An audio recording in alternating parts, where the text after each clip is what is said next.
Good morning, everybody. My name is Justin Wilson, and it is my pleasure to welcome you here to our service at the First Universalist Church of Rochester. If this is your first time here this morning, or maybe only your second or third time, we especially welcome you. We invite you to remain after the service for coffee hour in the Clara Barton Lounge behind us, or online in the same Zoom link for connection and fellowship. We especially want to welcome our guest preacher this morning, Meghan Garvey, to our pulpit. Meghan is a seminarian who attends Meadville Lombard Theological School. She's a longtime Rochesterian and a member at First Unitarian, so welcome. If you are looking to be part of our welcoming ministry here at First Universalist, we've got a number of opportunities. We are always looking for individuals to help with coffee hour. So please see MJ Curry or put your name on the sign-up sheet in the lounge. And partnering with others is encouraged. We also have, if you're looking to get your hands a little dirty, this Friday we have a playground build project that we are connecting with a number of other Rochester partners, including the city on. We'd love to have a strong UU presence there. So see me after the service if you're interested in volunteering. And in the meantime, if you just want to play, I want to remind you, we have our wiggle zone in the back. This is a multi-generational service, so if anybody needs to get some wiggles out, we have that zone in the back there. Feel free to walk over there and walk back at any time. There is a visitor's form on the back of your order of service. Please fill that out if you haven't already so we can offer you a welcome beyond what we can here this Sunday morning. And of course, there's a link in the chat as well for you to fill that out online. Okay, before we take a moment to turn towards our neighbor, let's take a moment to welcome our online community by waving towards the Progress Pride flag and the camera back there. We are happy you are here this morning. If you're online, please pop a greeting into the chat. And we just want to take a special note. Please allow us to apologize if you were worshiping with us online last week. Despite built-in redundancies, we did lose internet connection partway through the service and weren't able to stream all of it. Many thanks to our tech team who were working feverishly to try to resolve that.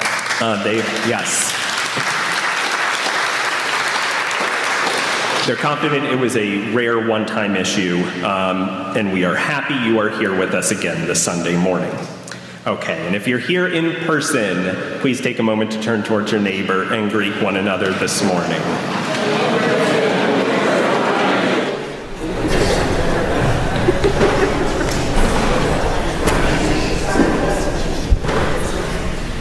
Please join us with the opening hymn, number 298, Wake Now My Senses.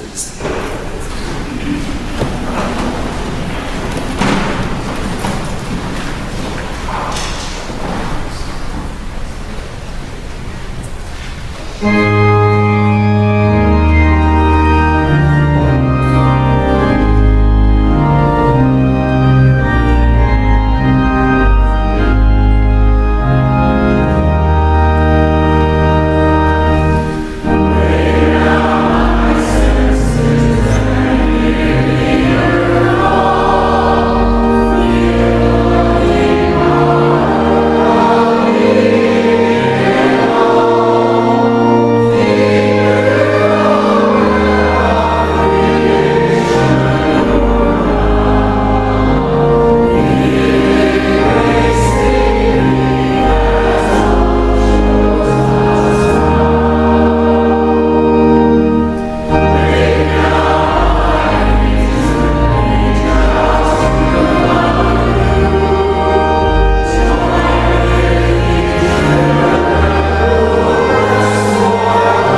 I'm Bill Schubmel, honored to be your worship associate this morning. After reading that the theme for today would be about political uncertainty and ancestral grief practices, I thought about the state of our country back in 2008 and something that Michelle Obama said when Barack was running for president. Quote, "For the first time in my adult life, I am really proud of my country." Now, speaking of grief, she got a lot for that, but it resonated with me.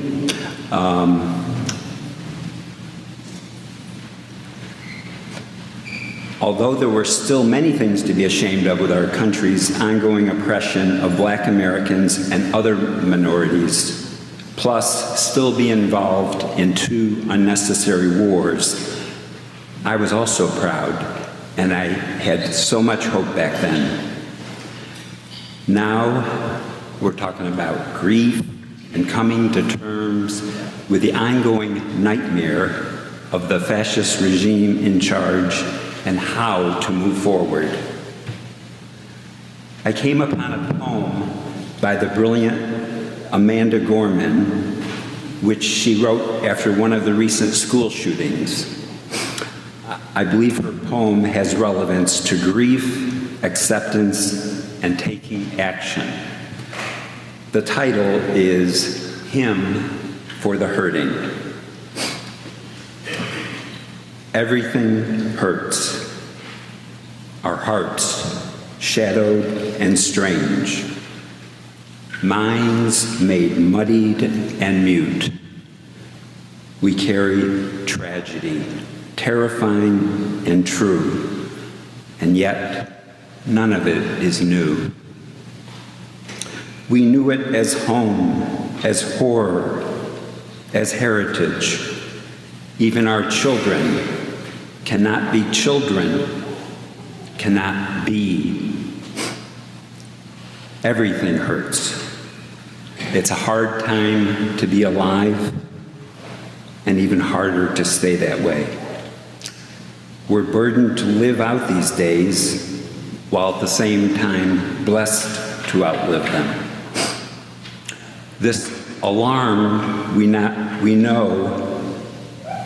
this alarm is how we know we must be altered, that we must differ or die, that we must triumph or try, that thus while hate cannot be terminated, it can be transformed into a love that lets us live. May we not just grieve, but give. May we not just ache, but act. May our sign right to bear arms never blind our sight from shared harm. May we choose our children over chaos. May another innocent never be lost. Maybe everything hurts, our hearts shadowed and strange, but only when everything hurts, may everything change. Come, let us worship together. As Reverend Dick Gilbert comes forward to light our chalice at First Universalist, and you light a chalice in your own homes, please join me in our chalice lighting words spoken in unison. May we be a people of welcome, here to grow in hearts and minds and spirit, and may we reach out to serve our community.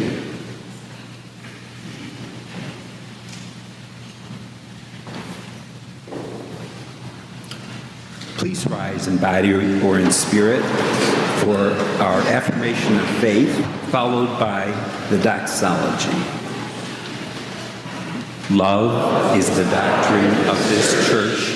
The quest for truth is its sacrament, and service is its prayer. To dwell together in peace, to seek knowledge and freedom, to serve humanity in fellowship, to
We often hear about actions that we can take to address the horrific nightmare that has been inflicted on our country for the past 8 months, but we need to balance that with self-care.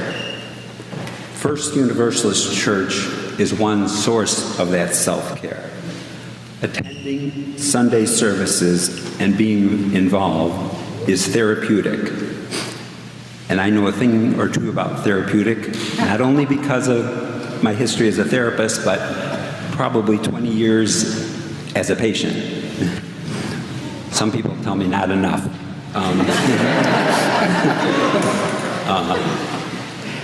In order to sustain this therapeutic sanctuary, our church depends on your support. Please place your offering in the offering basket or give online by scanning the QR code on the back of the order of service. This would also be a great time to drop your visitor's form in the offering basket. For folks online, please click the link in the chat to give to First Universalist Church. Thank you for your generosity. This morning's offering will now be gratefully received.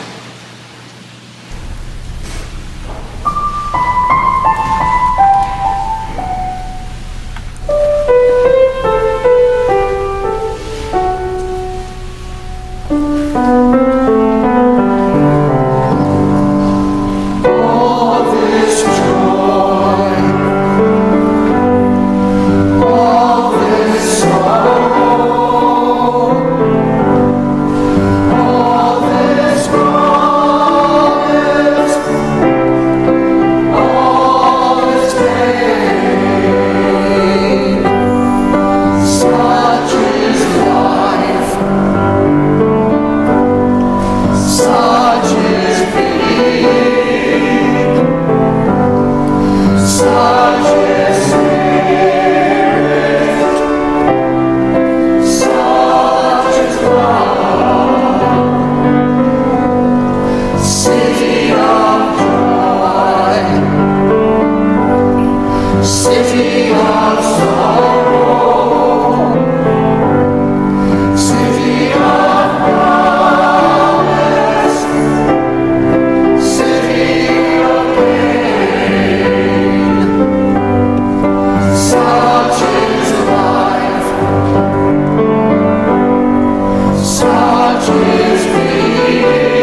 I invite you into this reverent time of sharing the joys and sorrows of our gathered community. I want to remind everyone that next week we will begin to ask for your joys and sorrows to be submitted earlier in the service. Whether you write them in the book here on the chancel or in the chat on Zoom, we ask you to share them by the time the chalice is lit. If you send a joy or sorrow via email, please send it by Thursday afternoon. Thank you. Story? Sounds a story. What? Story time. Oh, it's story time.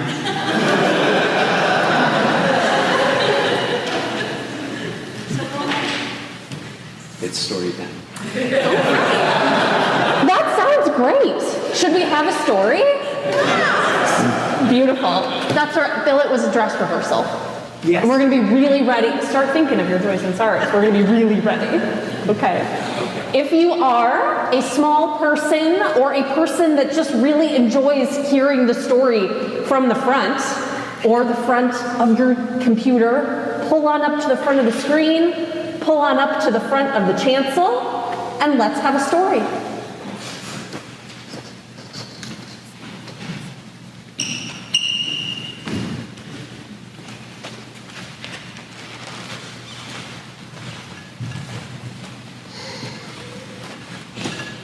Our story for today is a retelling of Out of the Jar by Deborah Marcera.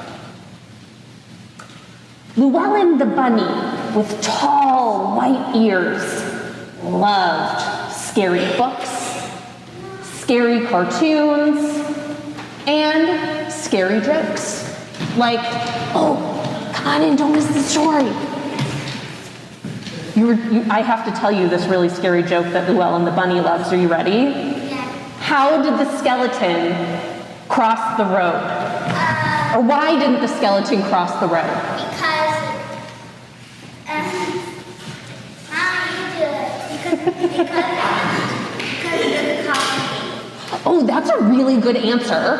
It's because he didn't have any guts. Now, Llewellyn liked scary books and scary cartoons. You know, I think he's just scared, but he's going to tell us more about it, okay?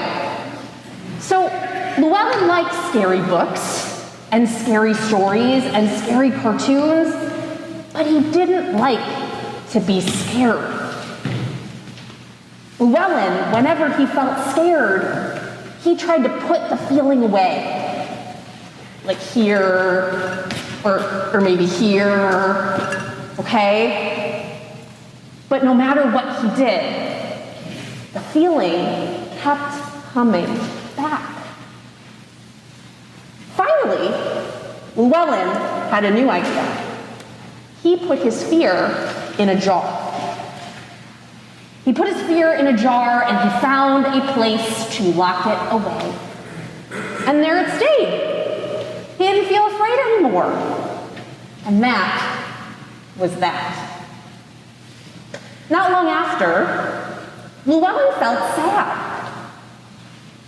He saw his best friend Max laughing and sharing secrets without him.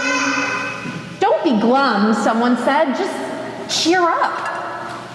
So he locked it away. And that was that.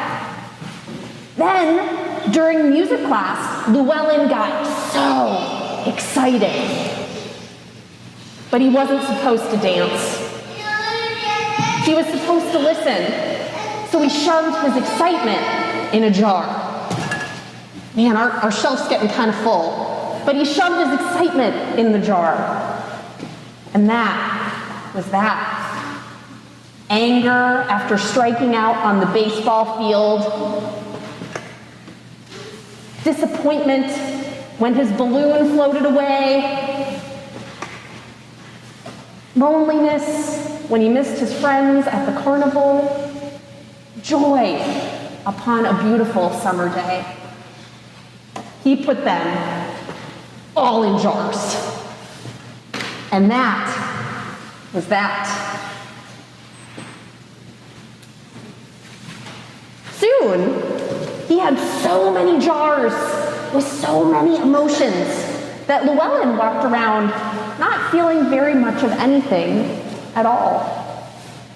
One day in art class, Llewellyn was feeling inspired, and he created a dinosaur that had rabbit ears and butterfly wings. But his friend Max pointed and squealed with laughter.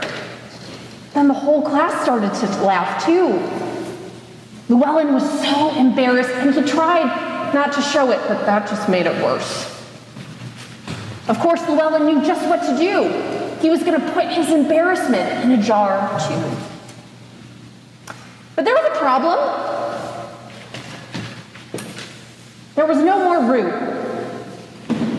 Llewellyn tried to push and shove and shut his feelings away. Tears of frustration leaked out as he's pushing, he's trying really hard. Tears of frustration leaked out, and something rumbled deep inside of him. Can you make a rumble with your feet? And all of a sudden, boom! All of those jars with all of those feelings shattered. Every single feeling broke loose and pummeled poor Llewellyn with a stampede that turned him into a ragged little bunny on the floor.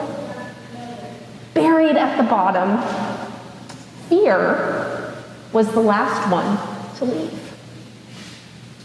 Once those feelings were out, something happened that Llewellyn didn't expect. He was happy and sad at the same time.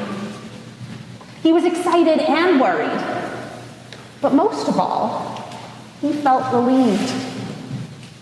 So in the future, whenever Llewellyn was jubilant or embarrassed or upset, he didn't put those feelings away. Instead, he mustered up the courage to feel them, to share them, and when he was ready, to give them a great big hug and let them go. And that really was that. The end. Children are invited to follow Charlie and Carol upstairs for children's worship as we all sing our doxology together.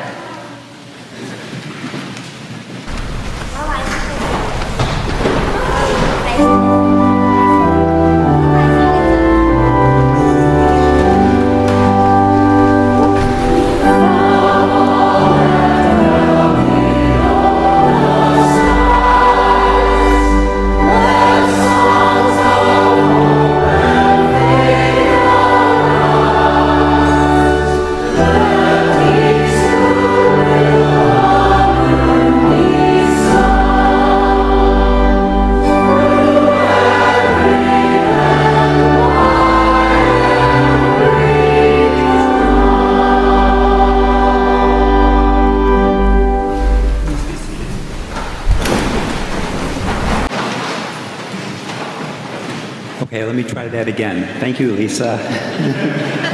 I was on too much of a roll. So, we already covered the change for next week. So, now, if you would like to, you can place your hand over your heart to be able to listen from this heart-centered place. We know so much is going on in our world today, and if you have joys or sorrows to share on behalf of our national and global community, you are truly encouraged to do so today and into the future. As Patty Goodwin places stones into a bowl, I will read aloud the joys and sorrows of our gathered community. All online are also invited to share your joys and sorrows in the chat.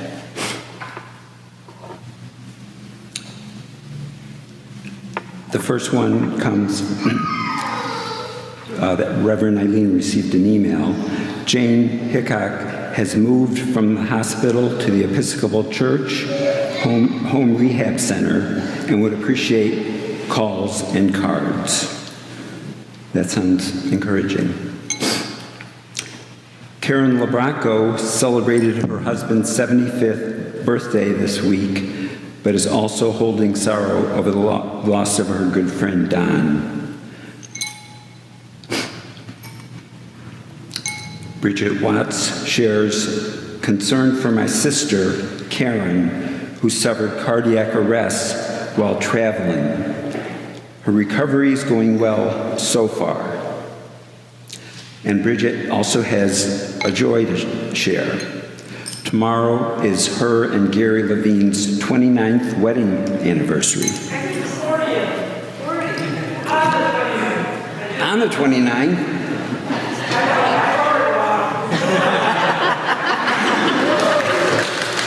Okay. It's tomorrow, the 29th, but it's number 40. Okay. All right. Congratulations. And I'm not sure who this came from, but a joy for Craigslist, bringing together neighbors with extra things and people who need a free thing. And I guess it's called Bridging Classism. And then a concern for the people of Western North Carolina and the surrounding region on this one-year anniversary of the transformative storm that was Helene. I remember that clearly because I knew people that lost water and electricity for a long time. It sounded pretty horrible. A joy and a concern from Eileen. I'm getting a new knee in December. And finally, from MJ Curry, joy to be supported in coffee hour organized by Sue Keefe as I was away for 2 weeks, visiting my mother and at a yoga retreat.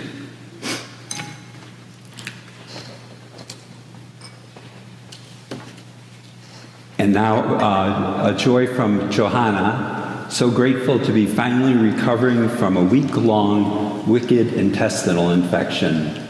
Loving my new home. I'm glad to hear that, Johanna.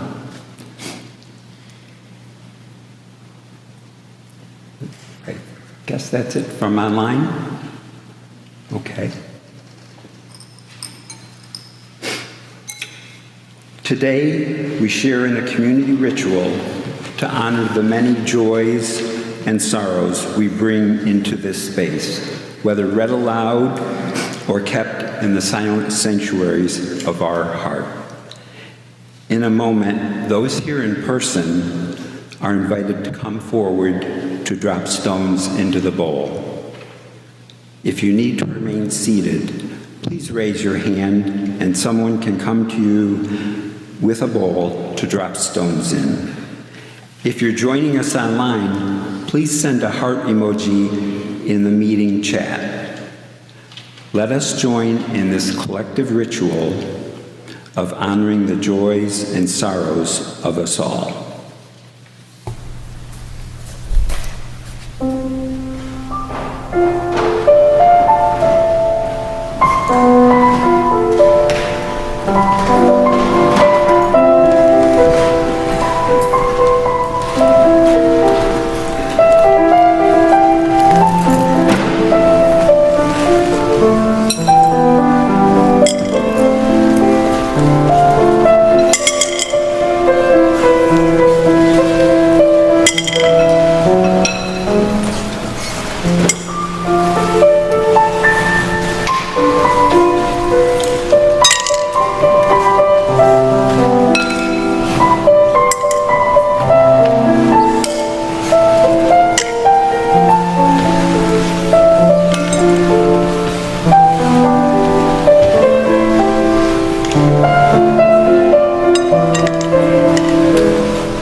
through all of our joys and all of our sorrows, we give thanks for this community of care.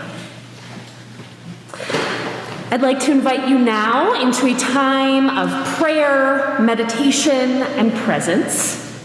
And in order to do that, I'd love for you to take a minute to check in with your body. What do you need right now to feel really supportive? Do you need a stretch? Do you need a wiggle?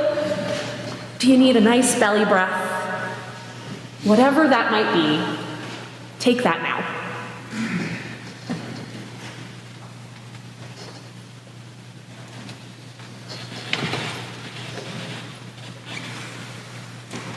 No wigglers, huh?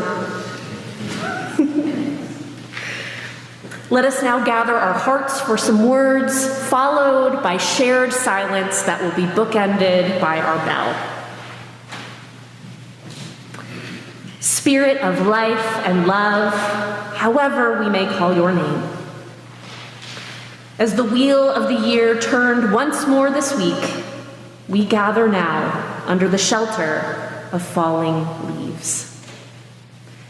Bewildered by beauty that doggedly persists as it shapeshifts, basking in Earth's annual reminder to loosen our grip on what must be released. Brewing and bending with holy calls for change, atonement, return, and repair. Breathing in all that is becoming within us, around us, for us, and despite us.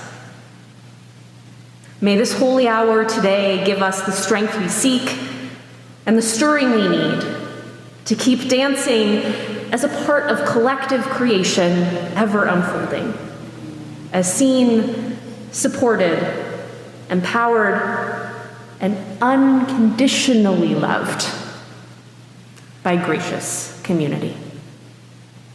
Amen.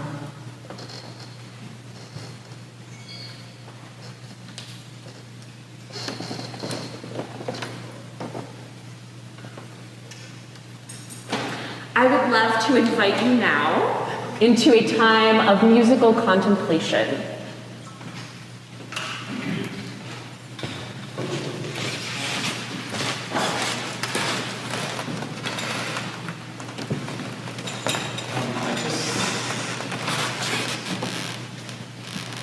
Are we good? Okay. I just wanted to introduce a couple of the hymns that we're going to sing today. They're really beautiful hymns that Megan suggested, and we absolutely love them, so we hope you'll enjoy them. Because they're new to us, Kitty's going to sing the first verse of this next one, and then join in as you feel comfortable with the verses following that. For the closing hymn later, it will actually be with the recording of the songwriter herself, so again, just join in as you get the tune and feel comfortable.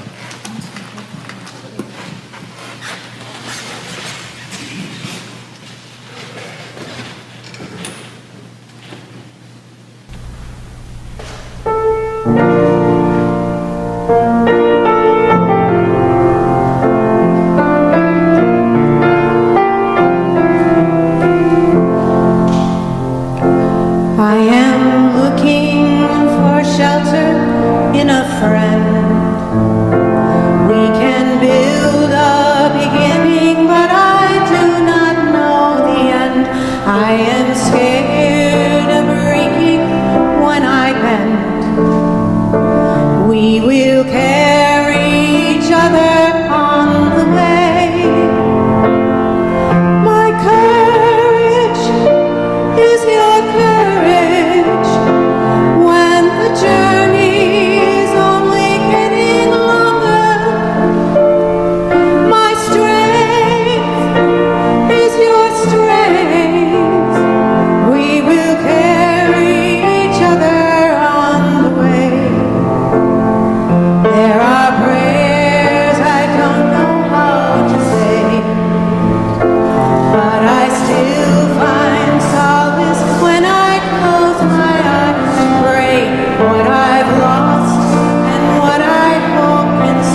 Thank you for leading that new hymn, Brock and Kitty. I really appreciate it.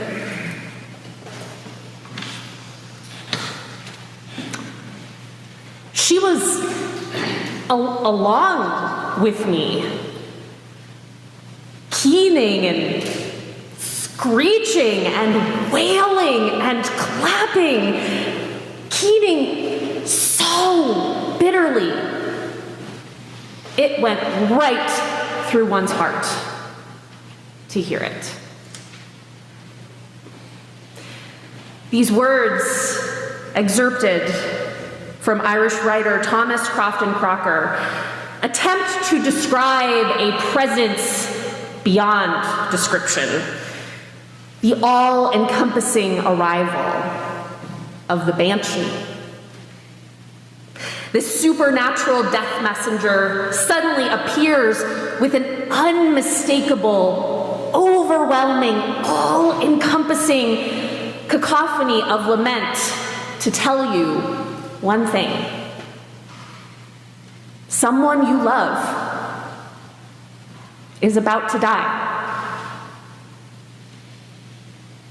What a way to get that news! You're about to endure the pain of losing a loved one. Do you need the big spectacle of the alarming, terrifying being too? Is that really necessary? That's how I felt when I first met the Banshee, anglicized as the Banshee. I met the Banshee a few years ago while participating in the UU anti-racism program, Beloved Conversations. During that program, we were encouraged to spend some time getting to learn about the pre-colonial grief beliefs and traditions of our ancestors. So I went and researched the pre-colonial beliefs and traditions of my Irish ancestors. And I won't lie, learning that my family might have this supernatural, terrifying creature that follows every generation, not exactly what I was hoping to learn. What do you mean that Irish families can have a spirit that follows them to forewarn of death as a loud and terrifying being, who mostly shows up as a sound, but sometimes as a ghastly woman? She just appears. The Banshee certainly sounded like a being I'd never want to meet. Now, fortunately for me, as it turns out, Banshees apparently don't usually appear outside of Ireland, so I was probably in the clear. But as I learned more, I found myself wishing that wasn't the case.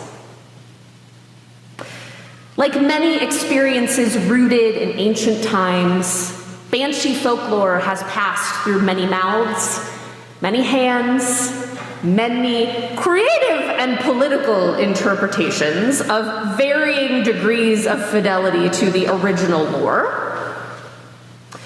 The Banshee is not as commonly discussed in Irish or Irish American culture in modern times, but when she is discussed or inserted into pop culture, she is often woefully mischaracterized as a terrifying creature that might actually bring on death herself, a being to fear.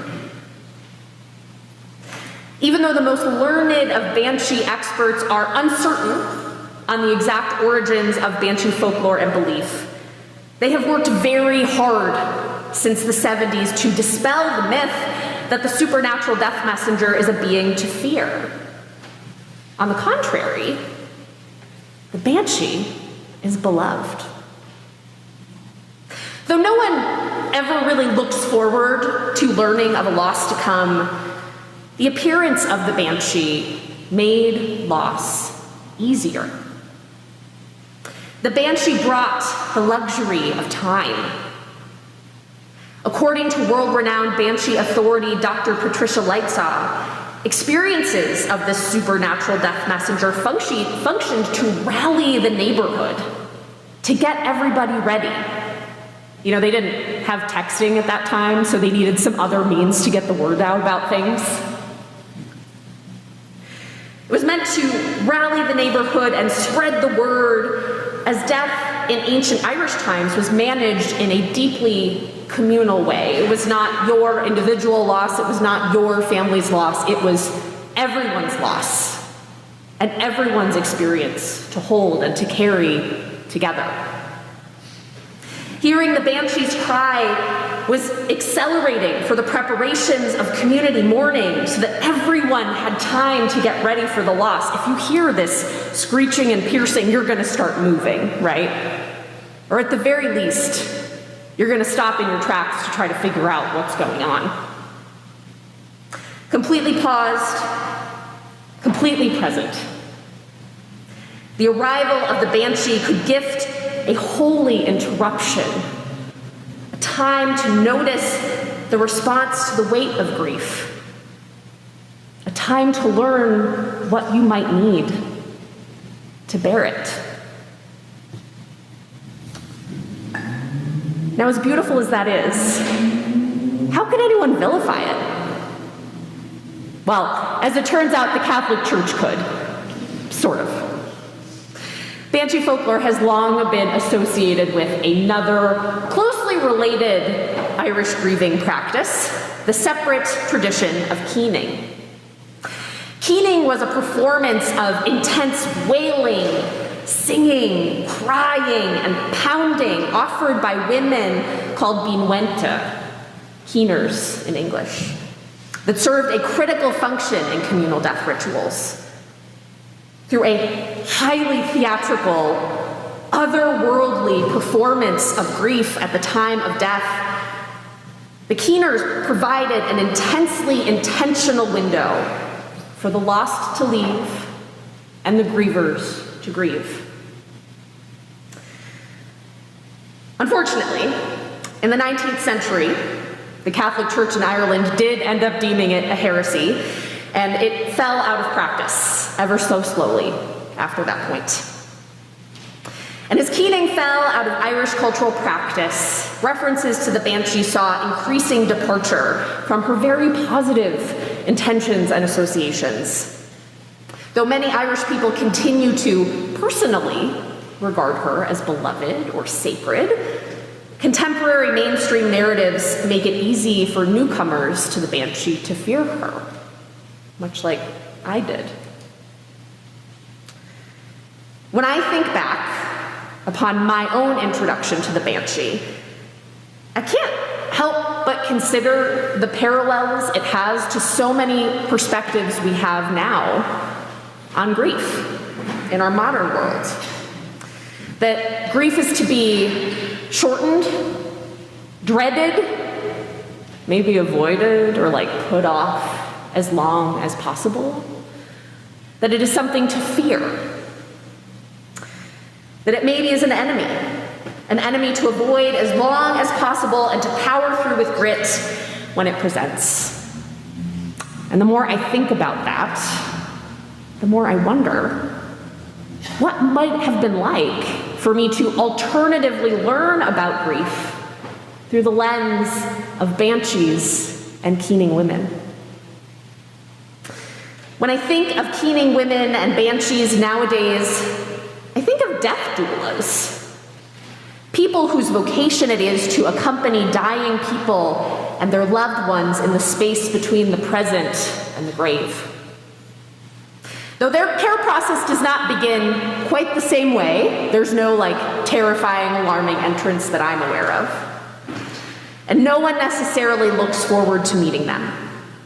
Death doulas do offer a critical welcome to the grieving process.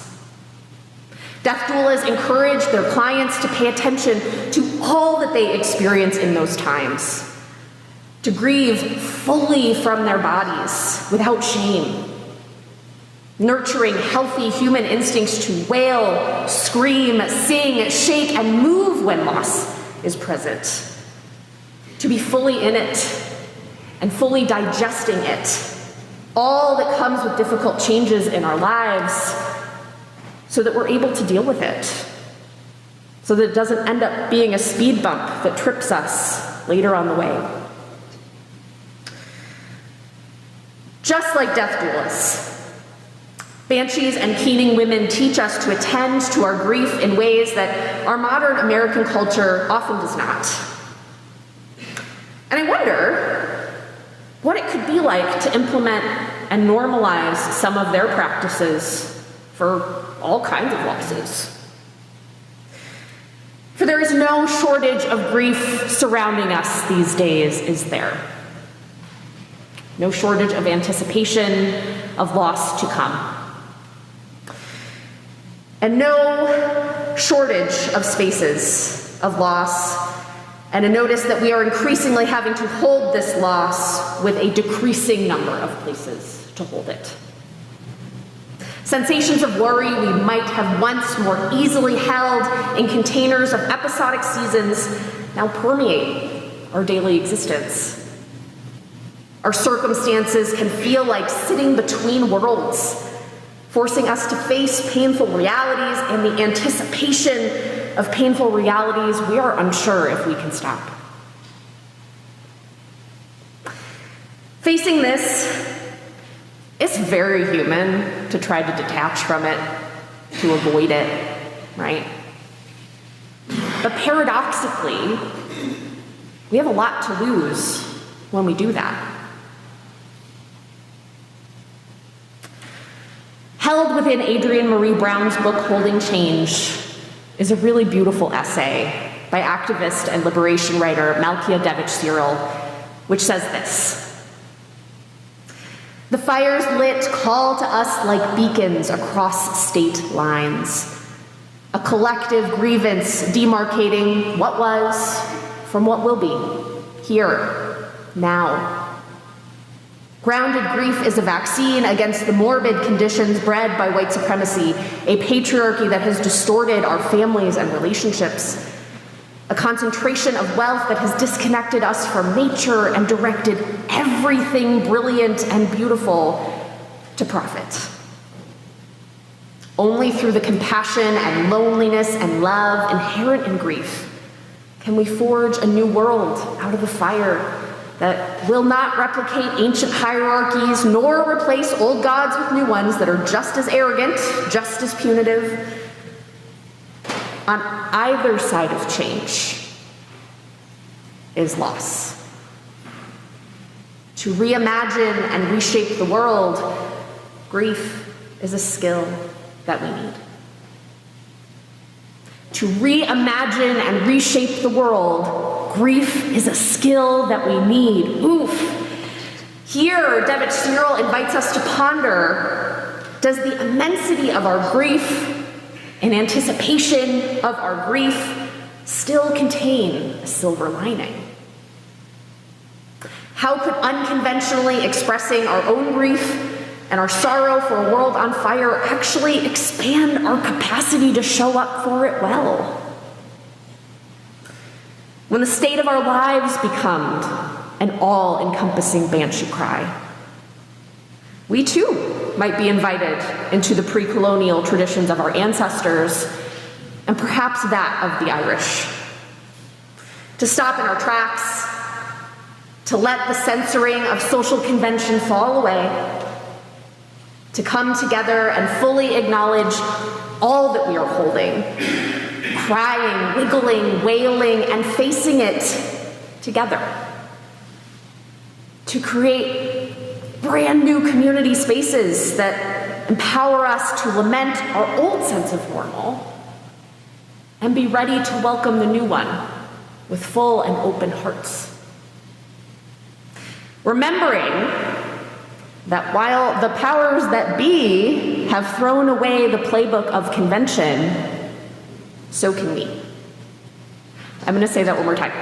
Remembering that when the powers that be have thrown away the playbook of convention, so can we. And for the better. Despite all the pressure to feel the contrary, the ending of our world's play is still very much unwritten.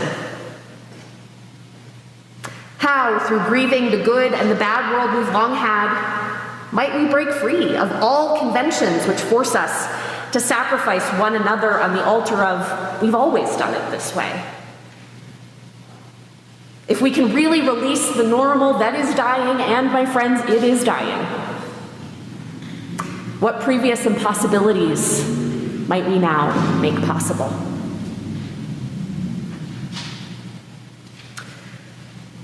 As part of his poem, The Banshee, Irish poet Todd Hunter artistically writes, her mystic, mournful perfume, the sad spearmint by holy wells breathes melancholy balm and gazes athwart the reek of night upon long things past, upon things to come. Todd Hunter welcomes the Banshee as his most perpetually inconvenient but beloved friend, his companion for grief, one who loudly, lovingly centers his attention on what is on the way so he can be prepared for it and maybe do something different with it, something that never before we would have thought possible. As we turn now to go back to our daily lives, inundated by the banshee cries of suffering in this world, may we too find ourselves accompanied, our cries unmuffled, and our grief a gift, building blocks for a world we've never yet seen for the better.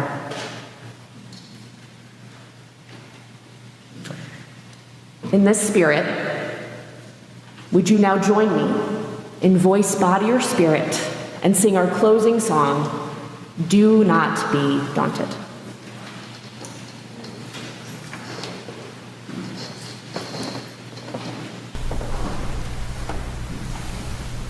Do not be daunted by the enormity of the world's grief. Do not be daunted by the enormity of the world's grief. Do justice now, love mercy now, go humbly now. You need not complete the work, but you cannot abandon it. You need not complete the work, but you cannot abandon it. Do justly now, love mercy now, go humbly now. Do not be daunted by the enormity of the world's grief. Do not be daunted by the enormity of the world's grief. Do justly now, love mercy now, go humbly now. Do justly now, love mercy now, go humbly now.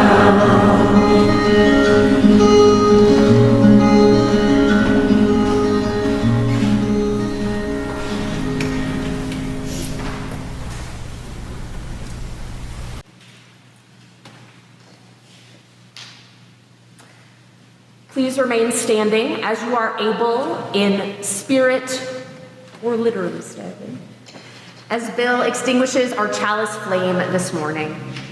Let us read together the words printed on the screen.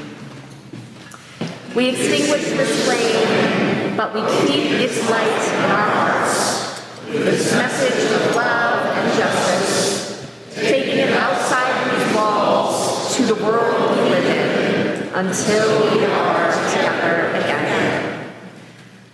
As we close our service this morning, I invite you to put your hand back over your heart. If you're joining us online, I invite you to turn your settings to gallery view and look upon the faces of all who are gathered together here. Dear ones, do not be daunted. Our grief, though it is heavy, though it is loud, though it is everywhere, can be a gift. Go justly now, love grief now, go humbly now. Amen. Everyone is now invited to join us for coffee hour immediately after the service in the Clara Barton Lounge or online in our current Zoom meeting. We hope to see you there.